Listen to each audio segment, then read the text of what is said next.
Hello, thank you for checking out my video today. In today's video, I want to talk about taking the breadboard here and putting it in KiCad and designing a PCB for PCB production. So if you watched my previous video, I talked about how this is just a simplified 8088. Got your processor, your data transceiver, data latch, or sorry, address latch, LSO4 for selecting between RAM and ROM, 257, LS257 here for decoding the memory read-write, the IO read-write, and then your RAM and ROM, obviously. Down here, I've just got some lights, and this is just to demo it works. Let's see if I haven't knocked it around enough. Yeah, it still works. So I'm going to talk about kind of how things are connected. This is not going to be massively in-depth, like wiring it up per wire, just kind of more of an overview. I would definitely recommend looking at data sheets and reading up how the chips work and which pins connect to where. But this should give you a general idea of how I've wired it. So I'll just start with the processor. I've connected the 5 volts in the top right corner here and the ground in the bottom left corner here. That's pretty typical for your DIP chips. You have a ground up here in the upper left as well on the processor. Then down the sides here, you've got all your address lines. As well as multiplexed with address 0 through address 7, you have your data 0 through data 7. And that's why you have to split between the transceiver and the address latch. Address 8 through 15 do not need to be latched. Some of my earlier projects, I would latch them until I read the manual. Like I say, I recommend reading manuals. And found out you don't have to latch them. They'll hold their value through the memory read cycles and the IO read cycles. So down here, you've got your non-maskable interrupt. I've just got it tied to ground. I'm not really using it for anything, so I just left it that way. On the original prototype and on my PCB, I've got the interrupt request tied to ground as well. But I pulled it out the other day because as long as you don't set your interrupt flag, you don't really need to worry about an interrupt being triggered. Followed by this, you got your click input, and I've got it coming from an oscillator here. The oscillator, if you can see, this is the little square corner, and the rest are rounded. So I've got the 5 volt coming into this corner here, the ground coming off this corner here, and the click output here. I want to say this is not connected, or you have to look at the book. It might you might be able to tie that to ground, but it's not connected, and that's fine. Over here, I've got my reset. So the reset, for the processor to run, this needs to be low. And the way my logic for the reset is, over here, I've got a button that's got a little resistor, that 10K ohm with a capacitor over here that kind of gives it a split second to charge up to pull this high. It goes through an input on the LSO4, and the output from the LSO4 comes down to the reset. So as this goes high, that'll drop low, and then you push the button, this will ground out, which will pull this high, and that'll reset the processor. It's got to hold for like 4 or 5 clock cycles, something like that, to reset. Next up, I've got the ready input that usually comes from an 8284 clock circuit. This doesn't require any really high-tech timing or needing any wait states, so tying that to high is just fine for now. Then you have your test, and that's tied low. I've never used it, but supposedly you can put a command in your code, and if this is high, it'll stop executing until this goes low. So tying it low will just guarantee you'll always execute if somebody's to slip one of those commands in. Got your interrupt acknowledgement's not connected because I don't have an interrupt controller on here. Followed by this. Now, keep in mind, I'm not really looking at a manual or anything, so this is just looking at it. But pin 25, you got it at address latch, which ties into your address latch here into pin 11. And then I've got data enable, which comes over to pin 19 on the LS245 here. A lot of times I put a 10K resistor on this so that when you hold the processor, it'll hold this, the enable high, because this will just float. That's a little bit more beyond this project. It's not needed here because I'm not holding any, I'm never holding the processor here. But just kind of a side note, I found on a different project, by not having a resistor there when I held, I would get phantom signals off my data transceiver. But anyway, continuing up, you've got your DTR, so that ties into your direction on your transceiver. And then further up here, I've got, all right, so now we're getting to where I have to probably look. So it's 29, this is your right line, goes up here to the decoding. And then after 29, you've got the hold acknowledge. So what I do with hold acknowledge, and I've done this for a while. Let's see here, make sure I'm on the right one. Yeah, that's whole. Is the hold acknowledge I put into the enable on my latch, so that when you hold, it disables your latch. And that allows something else to take over the address and data bus. But I also have it go into the decoding, and that's why I use the 257 with the hold acknowledge to, so that this floats as well, so that the memory read-write, IO read-writes float up and down as needed by whatever's holding the bus. Let's see what else we got here. We've got, probably not be able to see too tight in here, but read is this blue line here, and that goes up to the logic. And then you have, I think, IO mem, that's the one I'm missing here. So IO mem, which is pin 28, goes up here to the logic as well. And then this one that's tied low, that's your hold. So you pull it high to hold, and your hold acknowledge will go high, and that'll lock out your address and your IO decoding. And then that's where this would come in with the resistor, but that's not included. And then in minimum mode, you have a 5 volt going to your min-max pin, pin 33. And then I'm not using any of your upper address lines on this project, so nothing's connected here, but these have to be latched. Address 16 through 19 have to be latched. And then address 15 here, as you can see, it comes to the LSO4 to an input. It also goes to the memory, the RAM. So when 15 is low, it selects RAM, and when it goes high, it selects ROM. And so this thing only has 64K of memory total, 32K RAM, 32K of ROM. So this here, it gets a little, there's a little bit of wiring on the 257. I found the diagram on this in a 8085 manual, and I was using a different chip before this one, and when I discovered that this one, it just seemed like the right chip to use. It comes down that the read connects in two places, pin 6 and pin 2, and then you want to pull up 3 and 5, and then your write connects to pin 11 and 13, and you want to pull up 10 and 14. I usually pull up resistor, but when I built this, I wanted to get rid of as many parts as possible, so it is just hardwired 5 volt right there. So that's not even pulled up, it's just wired to 5 volts.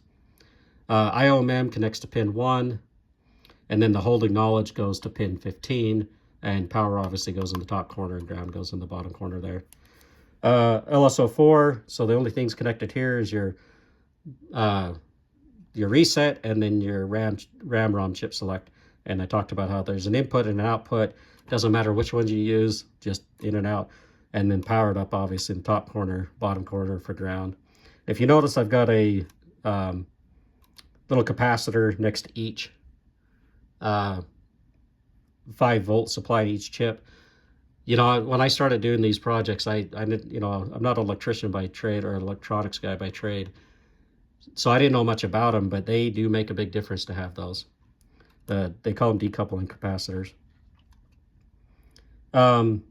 Anyway, coming down here, you got your address latch. So it's pretty straightforward. You've got your, so I put my hold acknowledge for what enables the chip. So it's got to be pulled low. And then address data 0 through 7 go to your inputs. 0 through 7 address come through your outputs. ALE, your address latch comes into pin 11, your power and your ground. Transceiver, same thing. Address data on your inputs, 0 through 7, and then data 0 through 7 on your out here. And you've got your enable, your direction, power, and ground. These memory chips are pretty much straightforward. Any memory chip you ever look at, it's got address, data, output enable, a chip enable, and a write enable. So there's really not much to talk about there, just all the wires connected where they're supposed to be. And then, like I said, the chip select is between the LSO4, so address line 15 selects between RAM and ROM. And then down here, this is just a simple output on these lights just to demonstrate that it's working. Let's see if it still works. Yep. So I didn't knock anything around too bad. Really, so that it's just the data outs come down here. This is just a latch. And then on the IO write, I run through the transceiver because this has got to, it's got to go high to latch, not low. So basically IO write to the LSO4 down here to pin 11, and that will write what's on the data bus. So addresses are irrelevant on that output, but that's just a demo. That's not actually part of the project. So let's, let me move things out of the way here. Get my keyboard back. So here's this on the screen, and I'm hoping this isn't too fuzzy. You know, and all the time I've done these videos, I've never got like screen capture software. Let's see if you can see my mouse. Okay, yeah.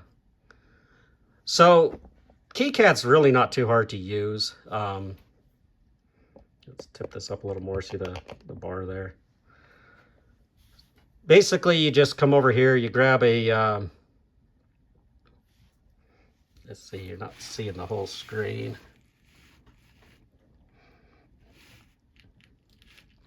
All right, so this icon here is place a symbol, and then, so you'll select that, and it'll pull up a little box. Let's see, pull up. So it's just telling me I can't find some of my custom libraries. And then you just search for whatever symbol you want to use. Let's just say 8088. And then you select the symbol, and then you can place it on here. And then once you have placed the symbol, then you just hit E while you hover over it, and you select the footprint, and you can change, this is the label that it'll have. You change that, make sure the footprint's right, click OK, and then you come through. And what I like to do is, you know, you can draw the wires. So like over here, you got the little green line for wire. I like to just type the name. You just use labels. I just hit L, and you can place a label. And I label everything what I want it to be. The wires just get so busy for me that this is just how I've preferred to do it over the last couple of years. But you just come down, you just, and when you know how chips are supposed to go together, then really you don't need the wires, because you can see that obviously address 0 here connects to address 0 here, or address and data 0 connect here, and then they also connect down here. So if you look at your chip and you go, I know everything's supposed to be connected on here to something, and you just review down it, you're like, yep, everything lines up where you want it to be. So you can see on the latch, you got your address 7 through 0 here, and they're going this direction because that's the way they come off the processor. And so instead of, when you're drawing your routes, which we'll go to in a minute, on the board, you don't want to be crossing a bunch of lines. You want them just to kind of flow. And it's kind of handy over here as well if they can flow into your memory chips. So that's pretty much how I do my symbols. You know, you have to get a little fancy sometimes, and like here's the reset circuit. So you get your push button, capacitor, resistor. Here's your oscillator, your IO mem decoding. So you can see right here, This is actually like if you're hand wiring circuits, sometimes this is handy because you can just actually look at which pin goes where once you've got it all done correct. And then for this particular project, I'm using an edge card connector. So this is a custom made symbol, and I've got a bunch of these I've made. Kind of makes it so it's not very portable if you don't send it with those symbols, the custom made ones. But anyway, it's connecting to a 2x22 edge card connector, and as you can see, this is just like a pin header. But so the footprint doesn't have to necessarily match what you're seeing here, and you can, if you're doing all surface mount, you could change these to your surface mount footprints instead of. So let me just show like this one here. You can see this is all through hole stuff. Anyway, so once you've got this all drawn up and how you want it, and even you can actually do it as you go. You can do like a couple of the chips, and then if you have to edit it, you can just add them in later. Anyway, you can just click this little icon here, and it shows the PCB. Now, obviously, I've already created this, but if you look here, there's a update PCB from schematic. So you come here, you'll click that, and it'll give you, there's nothing here to add. So see how this is like green? And you just click update, nothing to add. So anyway, first thing I do is I place all each symbol kind of where I want them on the board. Sometimes you find out the wiring might need a little adjusted later, but I lay it all out how I want it, and then I start drawing my lines. And really easy, right here you got your tracks here, and you got your front copper and your back copper here. And what I like to do is all my fronts go right to left generally, and all my backs go top to bottom. It's kind of like sometimes redundant to do that, but I find that over time, like say, like it through here, for example, what if later I needed to run a wire, but I just drawn a red line across, but this is pre-set up if I needed to draw a wire through there. And like here, these are going at an angle, the backs are, but it's not too much of an angle. I knew there wouldn't be much going through there, and I kind of accepted that, like how it is. And then, like I said, as you can see, you got to think about, like on these, the transceiver and the latch, you think about how it's going to line up on the board. You don't want to be crossing wires, so there's 0, and it comes down here to the transceiver to 0 and 0. So you got 0 and 0 there, and then they come over to the actual chips here. But that's kind of, you just work through it. It's tedious. I mean, this probably took me 2-3 hours to just sit and draw. And I hand draw all of mine. So looking here, like this just threw me off. We've got, see this like square here, but then if you really look close, this is square here. I was thinking, geez, did I wire this wrong? Luckily, you could just turn it if it's wired wrong. But the last thing you have to do when you're done with your project is you need to do edge cuts. And you'll just use the polygon here, and you'll draw, and that's these yellow lines here. And that tells the manufacturer where you want your edge cuts at. And so sometimes you can change your grid size, like if you need to get in real fine, or I usually work on like this 10 mils is generally where I work, 10 and sometimes 20, but 10 is typically where I work. And then when I draw the edge cuts, I might have to zoom in. And then I go in and I make sure, like, I don't label them U1, U2. I mean, they're there, but I don't have them printed on the board. I just have the chip itself printed on the board. And I just prefer it that way. And then down here, you can see there's labels on the header. So once you get it this far, you can actually go in here and you could go view, and there's a 3D viewer. Let me see, there it is.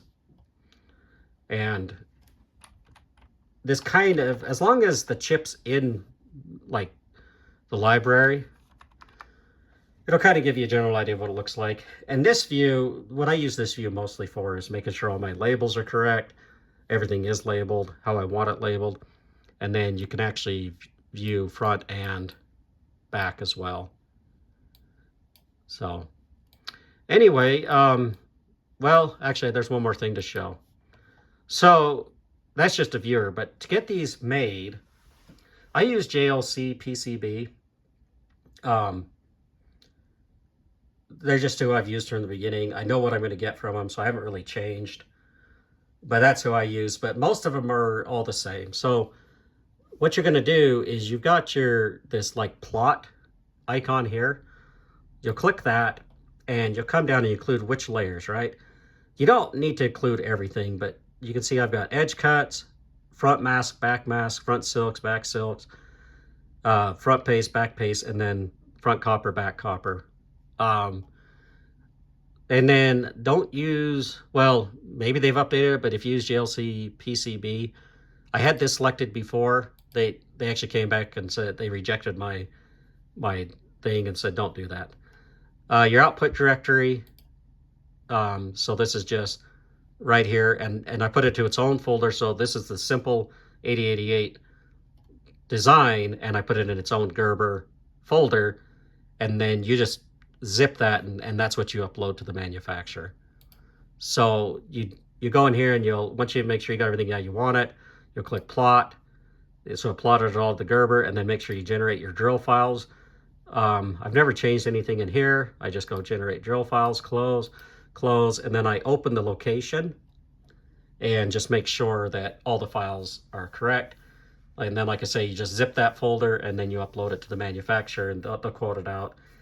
And it works out pretty good. And the overseas manufacturers are definitely a lot cheaper than the in-country in the United States. You just have to wait a little bit longer for shipping. So anyway, that's how I go from the breadboard to KiCad, and then get it sent off for manufacture. So if you have any questions, leave a comment. Thanks for checking it out.